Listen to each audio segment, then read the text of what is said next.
What's up, everybody?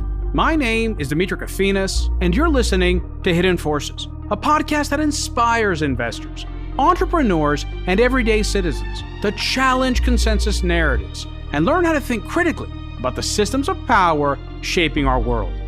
My guest in this episode of Hidden Forces is Captain John Konrad, the founder of GCaptain, the world's most visited maritime and offshore news website and forum, and one of the most influential voices in commercial shipping, providing expert analysis at the intersection of naval strategy, commercial maritime trade, and global geopolitics.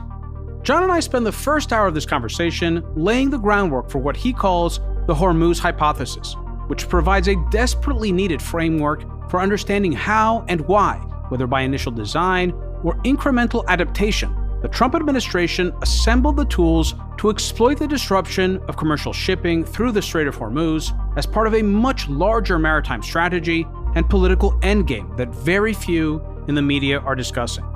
We discuss the decades-long decline in the U.S. merchant marine and shipbuilding industrial base, why control of global maritime chokepoints is inseparable from national security and the dollar's role as the global reserve currency, how the collapse of the war risk reinsurance market following the outbreak of the conflict created an acute insurance crisis for vessels seeking to transit the Persian Gulf, how the Trump administration responded by creating a government-backed reinsurance facility through the U.S. International Development Finance Corporation in coordination with the U.S. Treasury and U.S. Central Command, and why this is important for understanding how the global economy is being reorganized away from free trade and open capital markets to one increasingly shaped by national interests, clandestine statecraft, and great power competition, often operating below the threshold of open military conflict.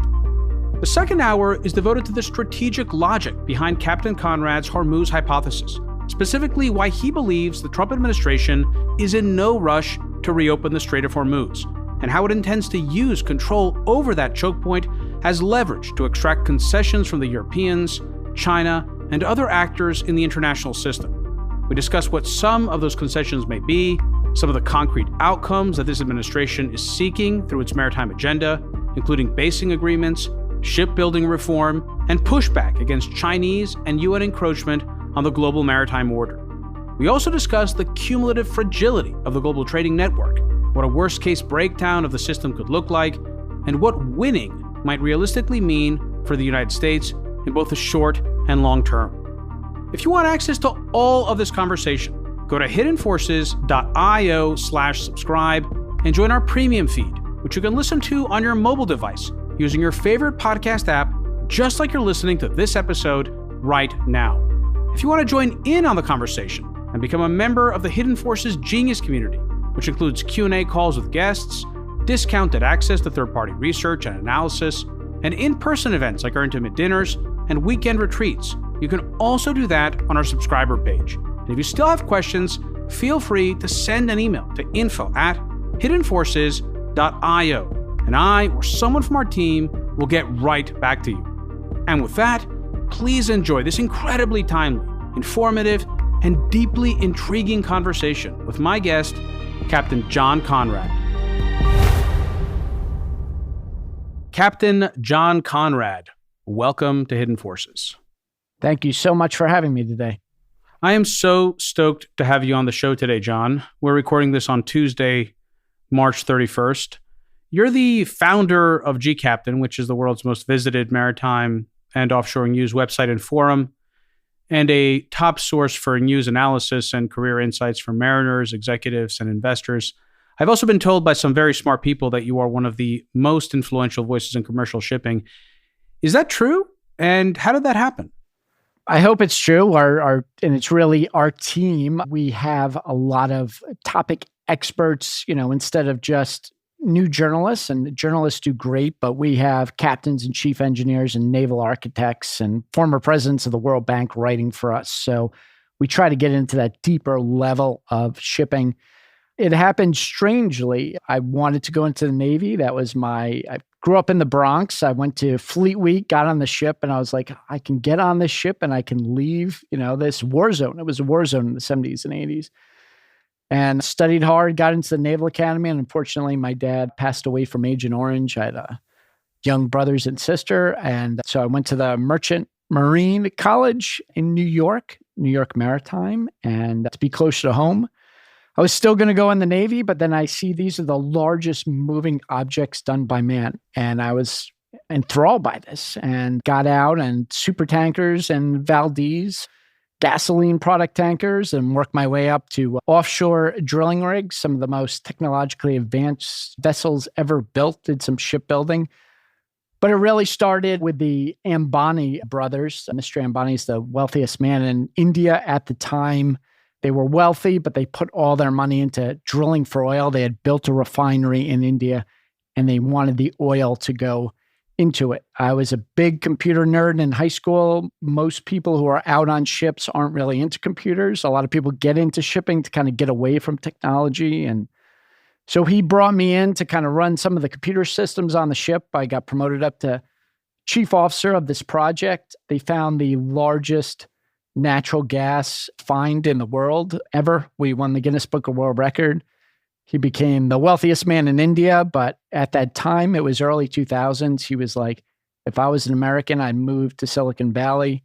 That's the future. So I did. I brought my family up. We moved to California. We started a bunch of ski websites on official networks, and then GCaptain, and went from there. So it's been almost 20 years, 19 years of GCaptain building it. Not as easy. The ski websites were simple. We raised $6 million, which was a lot of money back in 2006. GCaptain has been a labor of love. The investors did not want to invest in quote unquote dirty industry like tankers and container ships. So we bootstrapped it, and that's how we got, it's the short story at least. Wow, so you're a real maverick. Try to push the envelope and do new things, yes. So I think I mentioned this to you already before we started this recording today, but your name and an article you published several weeks into this war with Iran titled The Hormuz Hypothesis was brought to my attention a few times last week, and then came up again at our national security dinner in DC for our Genius community this past Friday, when we were all debating what the Trump administration's endgame is in the Gulf and what the objectives and strategy were going into this war with Iran.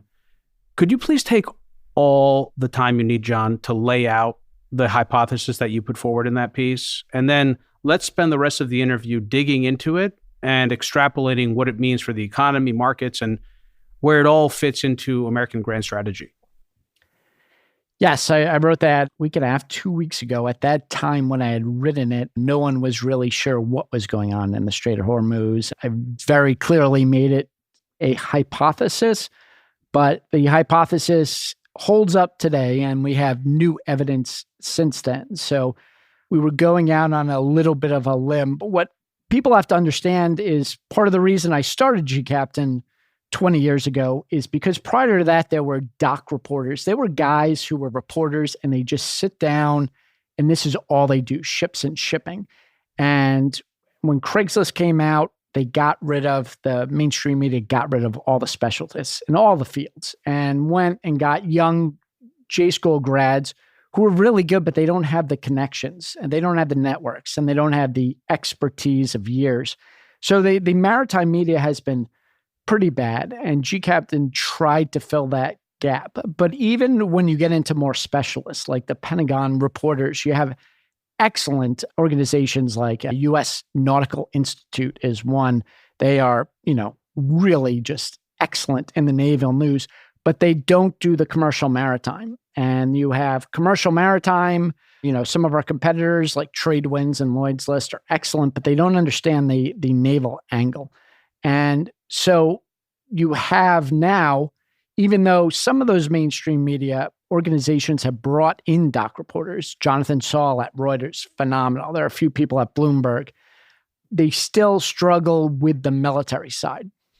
And we have concentrated on both, and we were primarily commercial before, and then we moved really to get more coverage in the Navy after a few of the U.S. Navy destroyers had incidents in 2017, the Fitzgerald and McCain.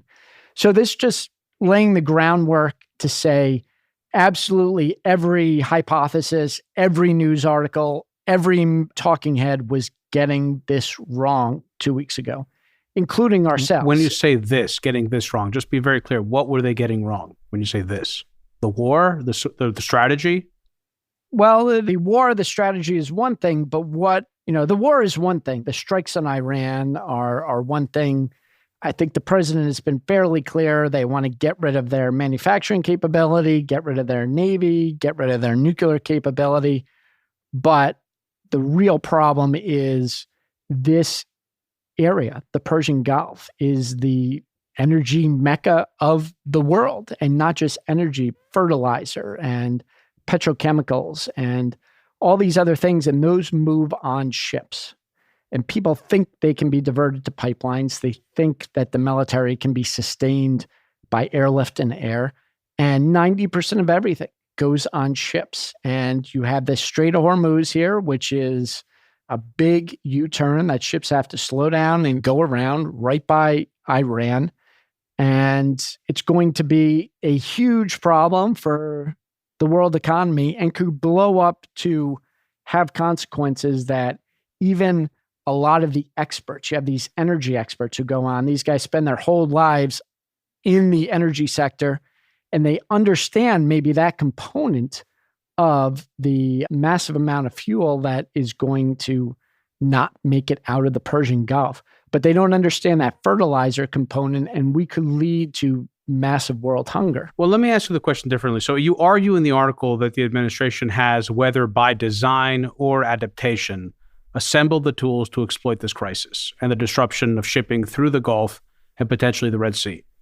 First of all, do you think that this is a deliberate strategy that we're going to get into today, and that the administration orchestrated this war in part to exercise overt control over commercial shipping lanes in order to gain leverage over other negotiations? Or is this largely happenstance or a happy byproduct of other more important strategic objectives? And then let's get into the specifics of the hypothesis, which I think are extraordinarily interesting. I don't know why we started this war.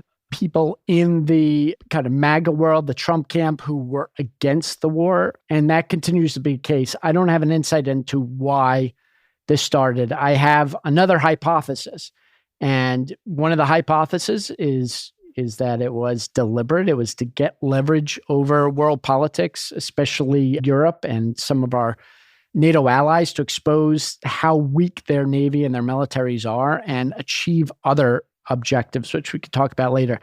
The other hypothesis is there has always been a huge push in certain circles of DC to take out Iran. It's no secret there are lobbies that have put a lot of money and influence into, attacking Iran or preventing Iran from having a nuclear weapon. But there were also counterbalancing forces within DC that said, hey, let's hold back on this. You have the maritime component, the energy, big energy. The big oil companies did not want to have any problems in the Persian Gulf. There were other political angles. There was the media angle. Well, all of these have kind of either been pushed out of the room or for other reasons have left the room. So I think that it's not that the voices got stronger to attack Iran. I think the counterbalancing voices to prevent that strike don't have as much strength right now within. So, John, let me interrupt you only because I'm conscious of the fact that many of the people listening to this podcast may lack some of the necessary context and backstory. And I want to make sure that we give them a clear thread to hold on to as we make our way through this conversation. Maybe rather than trying to get into the hypothesis right off the bat, it would be helpful to acknowledge what the problem is that this administration came into its second term seeking to address in the domain of maritime shipping, about which you go into great detail in your article. Describe for me and for our listeners here what that central problem is that you identify in the piece and that you believe this administration came into its second term intent on addressing. Well, without getting into too much historical detail, the United States had dominance in the maritime, naval, commercial shipbuilding after World War II. And slowly that has died away. And the last time we have had a major maritime strategy in this country was under Nixon. And just think about at the Department of Transportation, they have roads, they have railways, they have air, they have ships. Ships are the Maritime Administrator. We have a Commandant of the Merchant Marine. We have a Federal Service Academy, not just Annapolis and West Point. We have Kings Point Merchant Marine Academy in Long Island. This was a big part of the naval strategy prior to Nixon, and it's all died away. The FAA at the DOT, or doing the airlines, has over 40,000 employees. The Maritime Administration has under 300 working in D.C. So everything in our maritime world, from shipbuilding to U.S. flag ships, the U.S. Merchant Marine, Coast Guard underfunding, it has all gone away. It's all withered away. But why is that important? So like for a random person listening to this, they're like, I get all my stuff on ships. We have plenty of ships that come in and out of U.S. ports. We're fully engaged in global trade. What does it matter whether the ship has a U.S. flag on it or not? Well, it didn't matter. That's the problem. Prior to World War II, the seas were really dangerous places. You had local choke points. You had local warlords. You had pirates on the seas. You had these big navies, Germany, Japan, fighting against, you had commerce raiders. It was a very dangerous place, the oceans. And after World War II, the U.S. Navy has secured those oceans. Our allies don't need navies protecting their flag. We didn't need our own merchant marine U.S. ship companies. We could outsource that to the lowest bidder. And you had really in Congress and the Senate, you had Republicans who were really the party of commerce and big business. And big business wanted the cheapest price. They wanted the cheapest shipbuilding. So in Korea, instead of the United States, the cheapest workforce. So the Philippines is the biggest source of ship captains now, not the United States. So they were pushing that. And the Democrat senators, if you are the senator of Idaho, let's say, you really care about farming. But if you are the senator of New York, do you really care about the Brooklyn Navy Yard? Yes. But all the social, the educational, the other problems take precedent, and they cannot protect those maritime forces. And the allies, you have Maersk in Denmark, CMA, CGM in France, COSCO in China. They really don't need navies. They didn't need the protection, and they were able to fund those ships and move world trade. But now, look at all of the problems that we have. The Russia-Ukraine war, the Bosphorus, the Black Sea, the Baltic, Nord Stream pipeline getting attacked. If you don't have pipelines working, you need more ships. You have low water in the Panama Canal over the last few years. You have this massive port congestion with COVID. So the world is getting dangerous, and ships are very vulnerable. They're slow, they're big targets, they're easy to hit. And it really came to a fruition with the Houthis in the Red Sea. All of those ships going from China to Europe, they all had to reroute around Africa. This puts a huge tax on everyone. So is the argument here, just so I'm clear, first of all, it sounds like a lot of the same structural economic forces and policy incentives that drove globalization or deindustrialization in the United States led to the decline in the number of U.S. flag vessels in the maritime fleet. Is that generally track? Yes, but there are numerous forces that kind of aligned to accelerate that decline. Sure. And so just to make it more concrete for me here, how is the United States vulnerable? How is it a national security issue? Because what you've basically stated here is that after World War II, the United States provided its Navy in the form of a public good, security on the seas. And so other countries could free ride off of that security. And so we were indifferent about whose flag was what, as long as the U.S. Navy patrolled the seas. Britain, France, smaller countries especially, didn't need to field the navies to protect their ships on these routes because the U.S. Navy did it. So what exactly is the national security risk to the United States that requires it to have more flagged vessels? I think right now we have roughly 80 or less than 80 U.S. flagged vessels in international waters. So I still don't understand exactly why it matters. If the U.S. Navy is out patrolling the seas, who cares whether it's our ships or someone else's? Okay, first of all, national security is tied to economic security, and everything that moves on ships, our flag, someone else's flag, it doesn't matter. It gets changed in U.S. dollars. So this is critical to our reserve currency. If you build a building, that $1 billion building is going to stay up for a long time. It's that when cargo gets loaded on a ship, it's US dollars. When it gets offloaded, that gives liquidity to our entire system, which funds the Pentagon. Without that reserve currency status, we cannot afford to build ships. That's one. Number two is the Navy itself is reliant on the secondary shipyard. So we have HII, we have Bath Iron Works making our destroyers, making our aircraft carriers. Our current aircraft carrier, the John F. Kennedy, they started building it 17 years ago. There are many reasons why that's delayed, but one of it is if there's a mistake in the part, we don't have secondary manufacturers. We can't just spin up a new factory to make and have the welders and have the lifeboats and the engine systems. So if one of those critical components is delayed because we don't have that manufacturing base, in other nations and historically, the strength of those shipyards and the secondary shipyard industrial base came from the commercial sector. If you're building a lot of commercial ships, you're going to have engine manufacturers. You're going to have propeller manufacturers that can also do naval contracts. We don't have any of those right now. And so we're having trouble building the warships that we need because our shipyard, our maritime industrial base is in such decline. That makes sense to me. And we're going to get into that because I think that's important. But why, when it comes to commercial shipping, why can't we just rely on European companies and their ships? Why can't we depend on Maersk to ship U.S. goods or inbound goods to the United States and exported goods? Why is that a problem? Why do we need more U.S. flagged vessels? We can, and it has worked historically. And there are a couple reasons. One is China is taking a huge part of the market.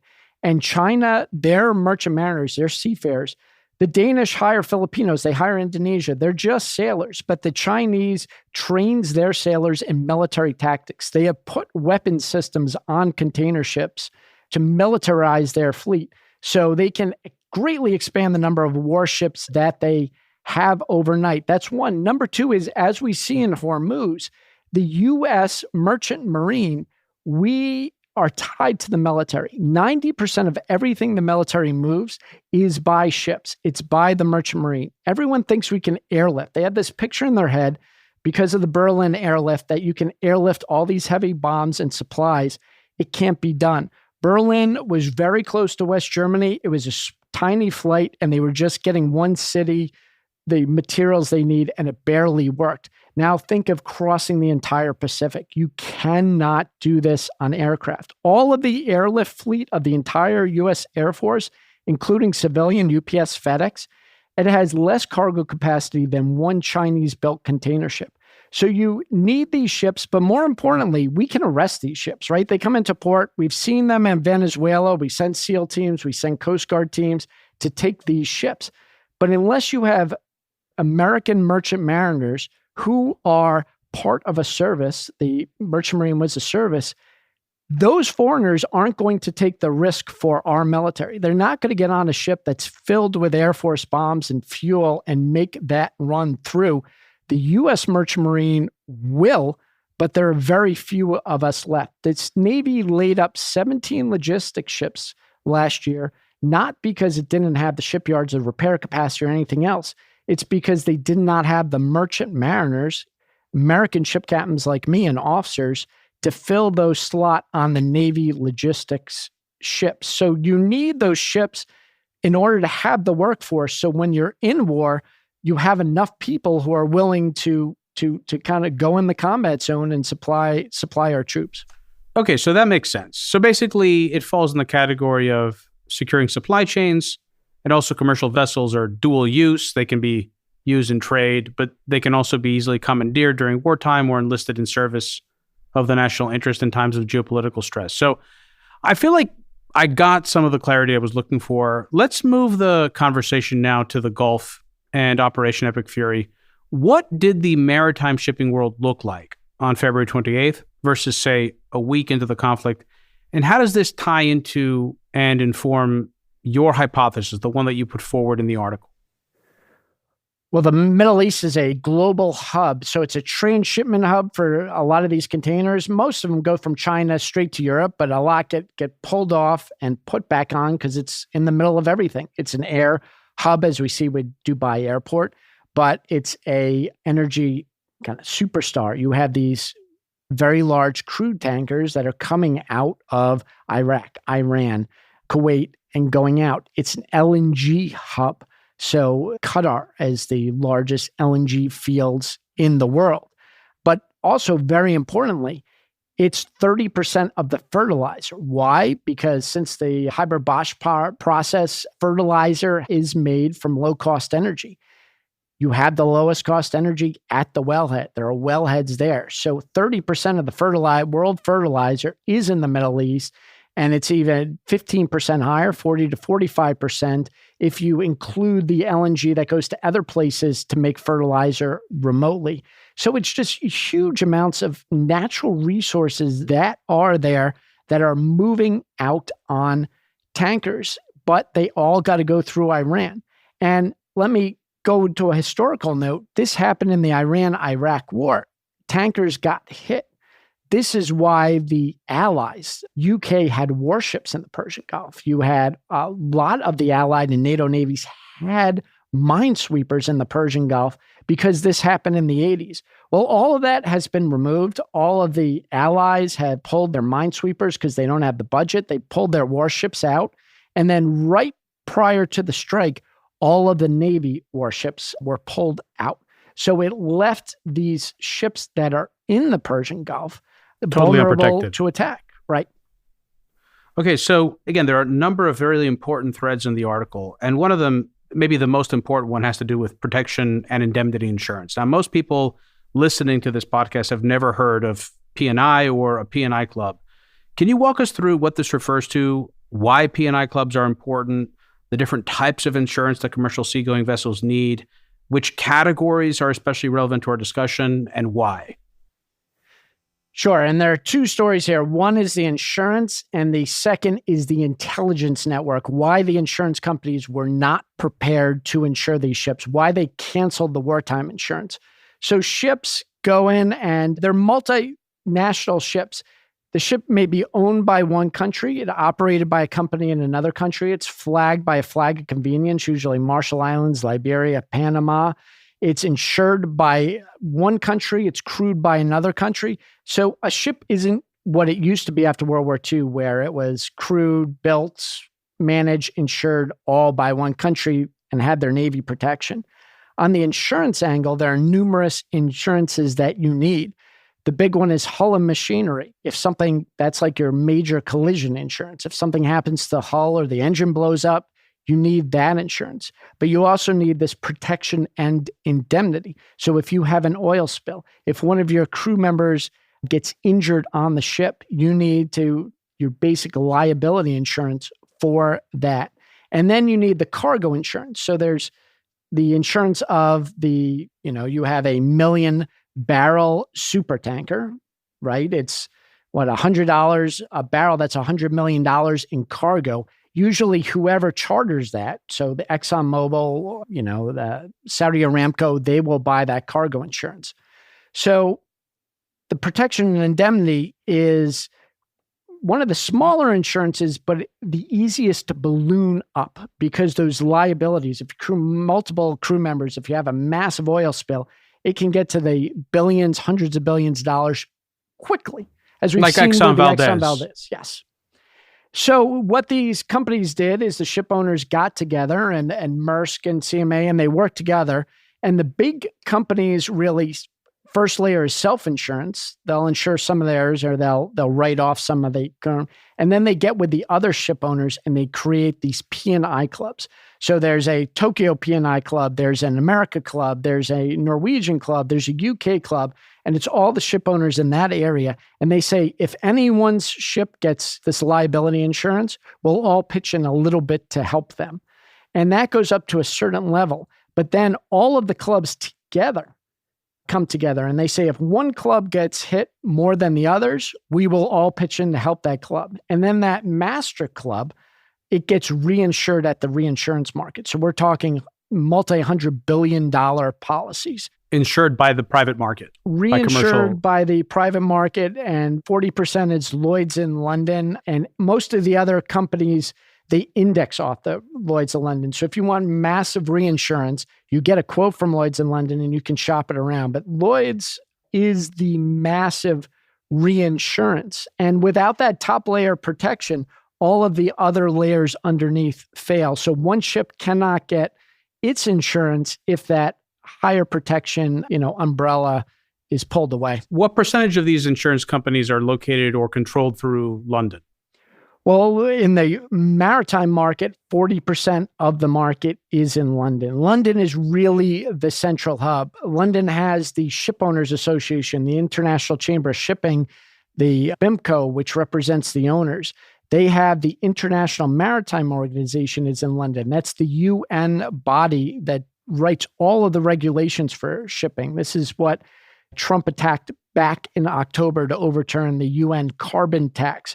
You have the insurers, you have a lot of the vessel owners are based. John Fredrickson, the wealthiest ship owner in the world, had the largest property in London until recently. So when the US took everything else, London really became that hub for shipping. And there are other regional hubs, Norway for finance, you got Tokyo, still has massive shipbuilding, but the central location remains London to this day. Okay, so which type of insurance presented a problem after February 28th and why? It was specifically Lloyds, this reinsurance that said, hey, we don't know what the ultimate liability is. So if we have, say, 10 of these supertankers hit, that could exceed our ratings, right? It can balloon so fast. We need to do the math. All insurance is a math of predictions. It's what is the potential damage here, and they can figure that out by the number of oil tankers and the cost of cleanup and the cost to pay crews, families who have died. But they also have to run what is the probability of risk? What is exactly happening? What are the chances? What is Iran's capabilities to hit back? What kind of weapons do they have? So underneath this hidden market is what's called the Five Eyes Intelligence Network. That is the US, the UK, Canada, Australia, and New Zealand. Those are all Commonwealth nations. So it's really the US and the UK have this special relationship. But the Five Eyes component means that there are subsea data cables going from the NSA, going from CIA in Langley straight into MI6 in London. And this sounds ridiculous, but the fact that, it is kind of made ridiculous with movies like Austin Powers is their best tool to kind of hide this from everyone. And there isn't a direct link from MI6 to Lloyds, but 2 doors down from the intelligence headquarters where James Bond was is the International Maritime Organization, the UN maritime body that does all the laws. And right down the river is Lloyds, this reinsurance.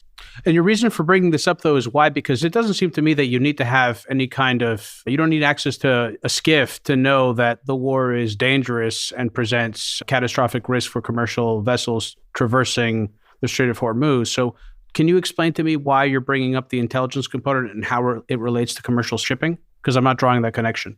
Well, you do need a skiff because if Iran does have a nuclear weapon, it could hit 100 ships, and that price could be much more than if the U.S. Navy is able, all they have left is a few Shahed drones. So you need to know the capabilities of the enemy before you can rate the risk.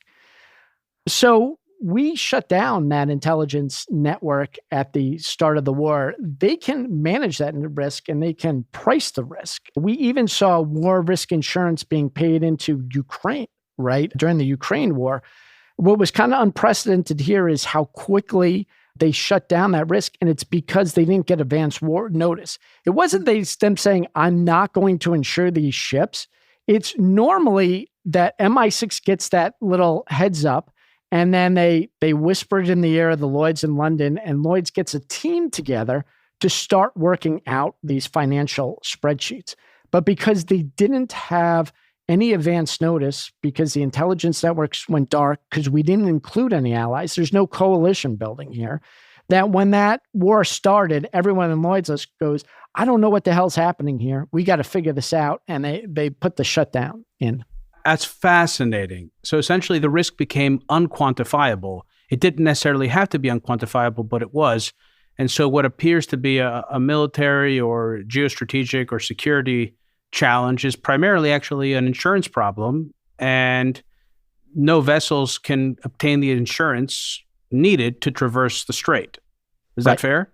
So Trump's response to this was to deploy the International Development Finance Corporation as a maritime war risk reinsurer, which is something that you talk about in the article. And again, I think one of the most interesting parts of it. What does this mean in practice that Trump did this? And what are the constraints and or limitations of what can be insured in this way? And just very briefly, you can also just let us know, what is the DFC and how was it such that it was repurposed for this use? Right. So there is massive historical precedence here. So if you go back to World War II, the largest building in Manhattan during World War II was the War Risk Insurance Building. All of this problem, all of our allies, when Denmark was taken over, Maersk sent all its ships to New York and they had to get insurance. They had to get reflagged. They had to work with the Navy and they couldn't get commercial insurance. No one would insure it. So the government stepped up and said, hey, we're going to underwrite these bonds. So your insurance company pays a certain amount and then we are going to backstop those bonds. And more recently, Ukraine, they were given war risk insurance, but it was very expensive. So the Ukrainian government says, we are going to underwrite some of that risk so that if the insurance company loses a ton of money, it caps the amount of money that they can lose so we can make sure we get our grain out. So there's massive precedence in this government backing, but because the oceans have been safe since World War II, we haven't had it. So there are all these laws in the books that have been on the books for a century, sometimes back to our founding, that the government has to help commercial back the insurance, and the Navy has to protect U.S. flagships. This is why in the tanker war of the 1980s, you saw all of these tankers reflag to U.S. flagships. They went and took the Panama and Liberian flags off the back, put U.S. flag on the back of their ships, because overnight, if you are a U.S. flagship, you can get this insurance very quickly. You can get the Navy protection very quickly. But what happens now? We don't have enough American ship captains. So if they pull that flag out and put an American flag in, those insurance backings require an American captain. There aren't enough of available. So that option to reflag is not here this time. So they can't get the reinsurance. So the DFC is a number of entities, foreign finance entities. Some of them, come from the closing of U.S. aid, and they're supposed to help with the financing, the insurance of U.S. interest abroad. So if someone builds a refinery near an American base in Okinawa that's going to provide fuel for the military, they can provide some financing into it. So the Scott Bessent and the White House determined we're going to use this DFC, and this DFC has very narrow ability to provide financial tools to foreign companies overseas that are not necessarily U.S. property, like a ship is. The problem is they are really bending, these rules, and they're complicated. You put a U.S. flag ship on the back, the U.S. Maritime Administrator at DOT can go to the DOT bank within 12 hours and get you that insurance. But if you are a Liberian flag and you're insured in one country and your seafarers are another, and it's managed out of another company, this gets very difficult very fast. So the DFC, which is a small organization, they created this, but now we're 4 weeks into the campaign and they're still they're still ironing out this DFC because of the complexity of these multinational entities, which are all tied to one ship. Okay, so this is a good opportunity to dig into this part of the article, because one of the arguments that you make in the piece is that this is strategic. This isn't coincidence. The United States is seeking to control directly, and you actually use the term through an on-off switch, traffic in the Strait of Hormuz. What does it mean that the DFC facility for maritime insurance is coordinated not just with Treasury and Scott Best, as I just highlighted, but also in conjunction with U.S. Central Command? How does this allow the United States to control the, quote, on-off switch, as you call it, for the Strait of Hormuz, not through naval power, but through insurance? Well, if ships are not getting through the Strait of Hormuz, the rest of the world economies are going to suffer. There is going to be starvation in a lot of third world countries because of the lack of fertilizer. There is going to be oil shortages. I mean, Australia has run out of diesel in areas. The Philippines is running out of jet fuel and gasoline. So all of these countries, a lot of Europe needs all of these products. And if they don't have it, their economies are in deep trouble. Are you saying, though, that it forces these companies from these other countries to leave Tokyo or London or Oslo and come to New York or Washington or wherever? You know, because also, like, we didn't mention this, but this facility it's very reminiscent of some of the emergency bond buying facilities created by the Fed during COVID and administered by third-party firms like BlackRock and PIMCO. In this case, the DFC selected Chubb, the private insurer, as the lead insurance partner for this maritime reinsurance facility. So is this also a way of, in some sense, capturing the insurance market for U.S. firms? Is that an argument that you're making in the article? Did I interpret that correctly? All right. Well, there are two things. There is the maritime level where it's capture more of that market, capture their cooperation. The Europeans have been fighting everything.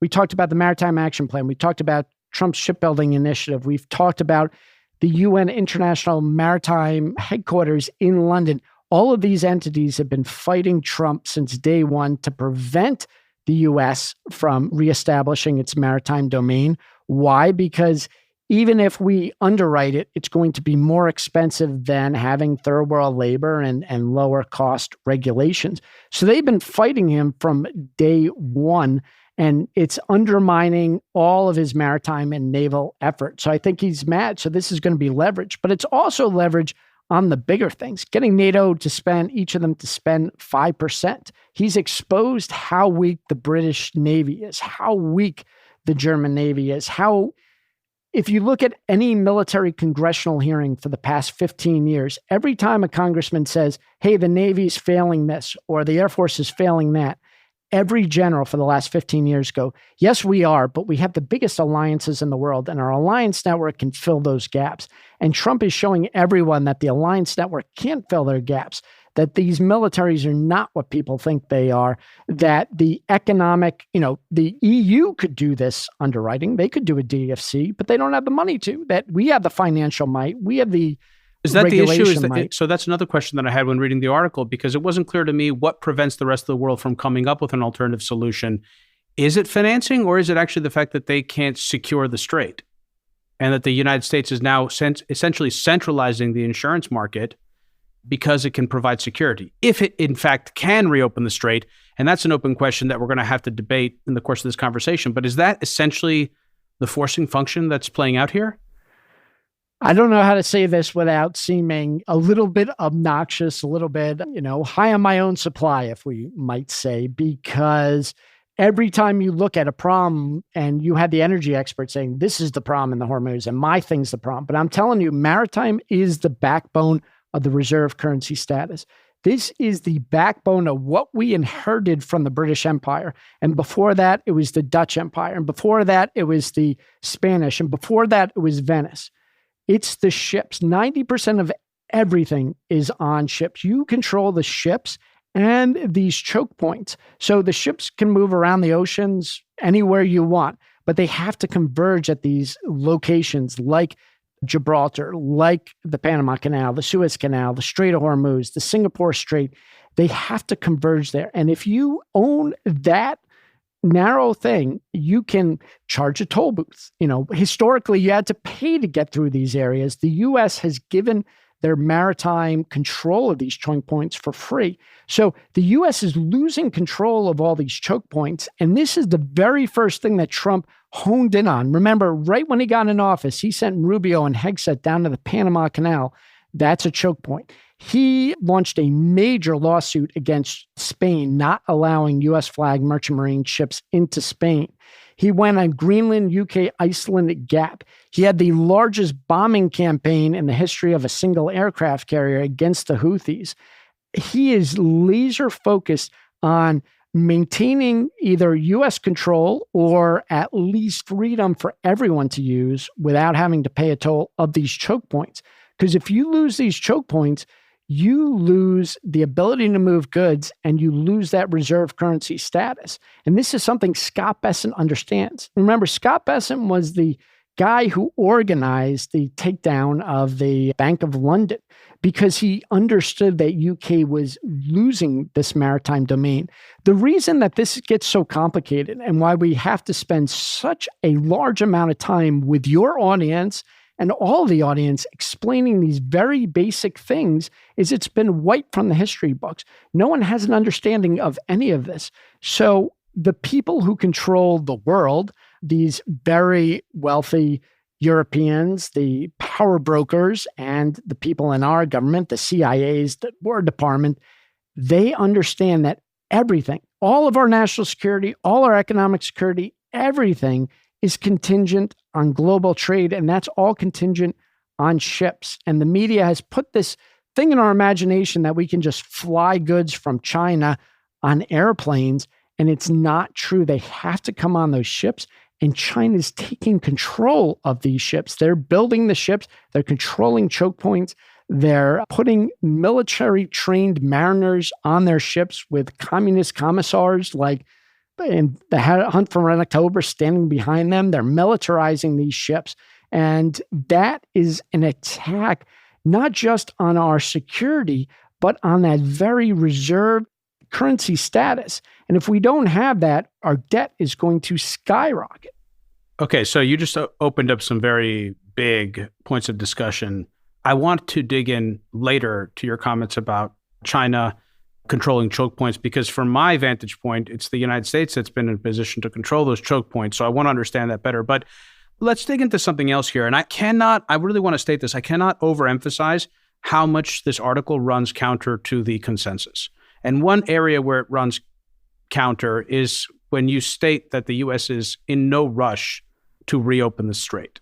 And, obviously the prevailing narrative in the media today is that it's quite the opposite. It's that when you look at the ongoing economic fallout for the global economy stemming from the collapse of traffic through the strait, you would draw the opposite conclusion, that this is putting more pressure on Trump than the other way around. Can you just, again, briefly elaborate on why you feel that the Trump administration is in no rush to reopen the strait, and what are the concessions that he is seeking to obtain from the leverage that he would gain by not reopening it, operating, of course, with the assumption, this is key, that he even has the power to reopen it and the political capital to do so? All right, I want to make very clear at the start, because there's a lot of bad news. We absolutely have the power to reopen this. That is not a question. We have the military ability to send the Marines in, take the Hormuz. There will be casualties. There are costs to. But how do we, and maybe this is a good place maybe we should just dig into this right here. Iran is a large country. It has considerable strategic depth and a population of nearly 100 million people. They don't have an infinite number of resources, but I've read that these drones that they've been using to attack regional infrastructure are relatively cheap and easy to manufacture.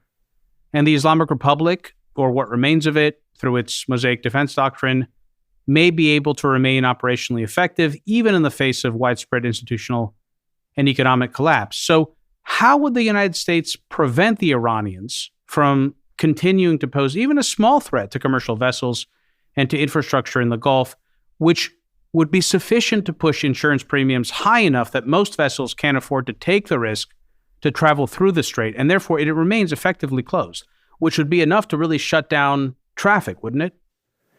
Yes, I mean, that's a problem. And the president said, we've eliminated their mining capabilities, but if there's even a 1% chance of a mine, then the ships aren't going to go through. This is historically different too, because historically the ship owners have always put the crews at risk to make money. We saw in the tanker wars, the wealthiest ship owner in the world, John Frederickson, made a lot of money and he lost, I think, 9 crew members along the way. But now you have social media. So every crew member, they can take video of their fellow buddy bleeding out because he got hit by a drone. And that is going to ruin the reputation of ship owners. So you have all these dynamics that are brand new in this situation. The Navy can reopen the ships, but how can it force these commercials through? That's an excellent point. And the other factor is this is really a numbers game. everyone says the U.S. Navy is weak. We saw the Navy do an incredible job against Iranian drones, Iranian anti-ship ballistic missiles in the Bab el-Mandeb, in the Red Sea. But the destroyer is the only platform that can do this. You can't do this from U.S. Air Force. You can't do it Special Forces SEALs. You can't do it from aircraft carriers. Submarines are useless at protecting ships. These destroyers escorted U.S. flagships through the Bab el-Mandeb. They're shooting down everything. But they're shooting $20 million missiles at $20,000 drones. So it's a massive cost difference. But even more important than that, these destroyers have 96 missiles. 1/3 of them are Tomahawk anti-land, 1/3 are anti-sub. So they only really have 30 anti-air missiles on, and then they got to go reload, which can take weeks. Right. So how can we feel confident that they would be able to reopen and hold the strait and allow commercial traffic to reliably transit it? Or does this require actually the help of other parties in the system? Well, there are no parties that can help with this. Well, I don't mean from a military point of view, but certainly the Iranians, the Iranians are increasingly isolated. The more they attack infrastructure in the Gulf, the more isolated they get. And while you could certainly make the argument that the Chinese are in no interest to help us at this current time, no one benefits in the aggregate from a breakdown in global trade. So at some point, we're going to have to reopen these straits. Otherwise, economic growth takes an enormous hit. So how does this actually resolve itself? This is what I still don't understand. I have not been given a compelling argument for how the United States can accomplish this. Well, it's going to take massive resources. We have 75 of these destroyers. Problem is 1/3 are in dry dock getting refurbished and 1/3 are between deployments. So we only really have 25 of these ships. Rear Admiral Mark Montgomery came out and says we need 12. Well, we got 25 available right now, but half of them are with our carrier force. So you really only have like 12 to 14, and they're doing everything around the world. So how do we fix this? We get these destroyers that are enduring workup and we surge them, we pull them out, and we push them into the Persian Gulf. We get the Marines on the islands in the Hormuz protecting traffic. We bring in our minesweepers. Trump did not push the minesweepers close into Fujairah. He pulled them back. The last we knew, they were in Singapore. So there's absolutely no rush to do any surges of our capability. We have a lot left in our back pocket, the 82nd Airborne, the Navy SEALs. None of this is being used. The dive teams that can do mines. If we really wanted to open this strait ourselves, we would be surging all of these assets. And we're just not. So this is a great point that you brought up. A couple more questions before we go to the second hour. Why is that not evidence that the president is not fully committed and that he might pull out? Do you believe that this administration, because again, there are conflicting reports out there, and one of the persistent reports that's out this week is that the president is getting ready to leave. He's getting ready to just drop the ball and go home. Do you find those reports credible? Well, look at the political leverage. So he's already got the Europeans agreeing that they're going to send ships. We had in the very beginning, the UK said we can't use Diego Garcia, which is a critical choke point, and they were actually going to sell this critical island off.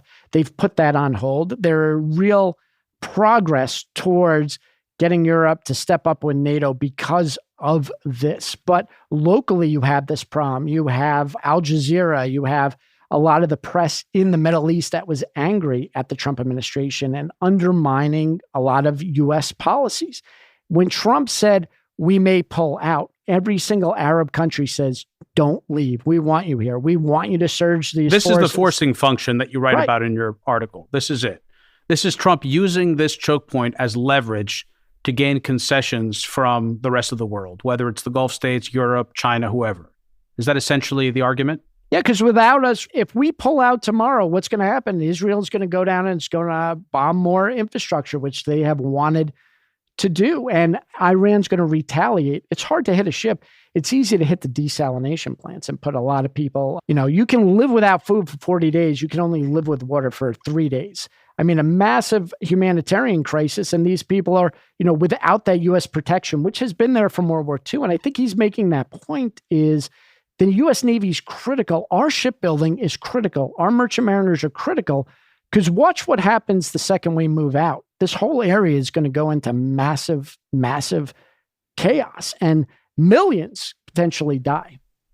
Yeah, I mean, what I really loved about the article, among other things, and we're going to move it to the second hour, John, is that it made me rethink many of my priors, because your operating assumption is actually that we can open the strait and that people underestimate the power of the U.S. military and the U.S. Navy to do so, and that what the mainstream press and a lot of the president's detractors perceive as reticence is, in fact, strategy, and that he's taking his sweet time in order to build up the leverage that he needs. So in the second hour, I want to understand what exactly those concessions are that he might seek to obtain from the Europeans, from the Chinese, and whoever else. What is the mechanism through which those concessions might be formalized, whether that be formal or informal?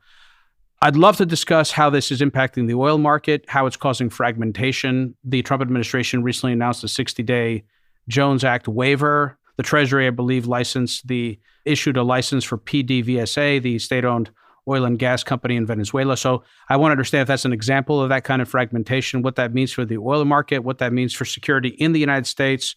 You have an interesting hypothesis about the political fallout of this, because conventional wisdom on how oil prices lead to electoral defeats is, I think, something that most of us are operating with as an embedded assumption.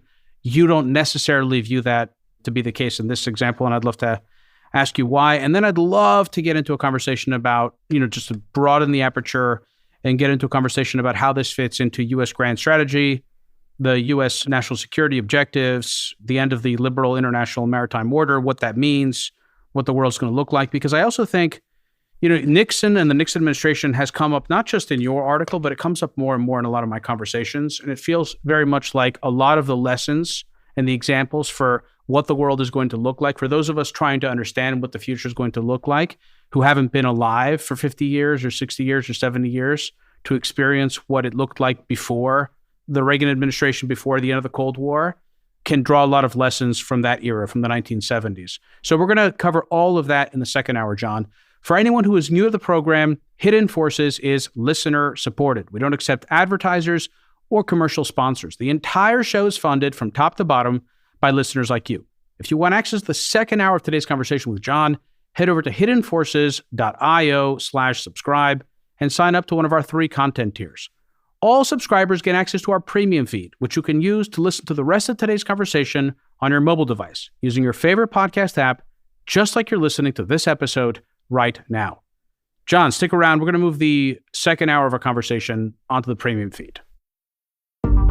If you want to listen in on the rest of today's conversation, head over to hiddenforces.io/subscribe and join our premium feed. If you want to join in on the conversation and become a member of the Hidden Forces Genius community, you can also do that through our subscriber page. Today's episode was produced by me and edited by Stylianos Nicolaou. For more episodes, you can check out our website at hiddenforces.io. You can follow me on Twitter at Kofinas, and you can email me at info@hiddenforces.io. As always, thanks for listening. We'll see you next time.